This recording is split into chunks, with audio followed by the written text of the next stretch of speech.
Şagirdlər, trapesiya aid sual nizahına baxırıq. Verilən trapesiya düzbucaqlı trapesiyadır deyir. Bucaq A ilə bucaq B bir-birinə bərabərdir, 90 dərəcədir. BC 9-dur. AD ümumi məsafə 33-dür. CD 25-dir. Olarsa deyir, perimetrin tap. Perimetrdə, yəni bütün tərəflər hamısı toplanacaqdır. Bizə deməli bu tərəf lazımdır.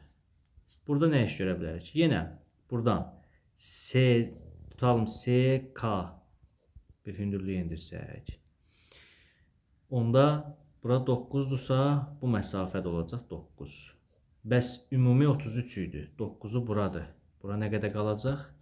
Bura olacaq 24. Alınan fiqur düzbucaqlı üçbucaq oldu.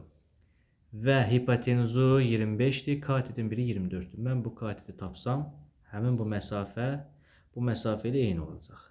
O zaman bizim hesablayacağımız düzbucaqlı üçbucaq budur. X 24, 25. Buradan hipotenuzun kvadratı bərabərdir. X-in kvadratı plus 24-ün kvadratı. Buradan 625 bərabərdir. X kvadrat plus 576.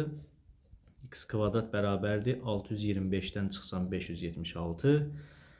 Deməli, buradan x kvadrat olacaq. Deməli, 49. Deməli, x-im 7-ymiş. Aha, bu katet oldu 7. O zaman burada 7-dir.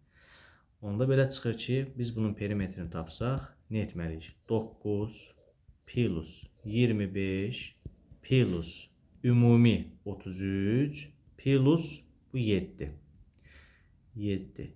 Deməli, buradan perimetri neçə olacaq? Bu eləyəcək 58. 58 o da 16. 58 plus 16. Deməli, ümumi perimetr olacaq 74.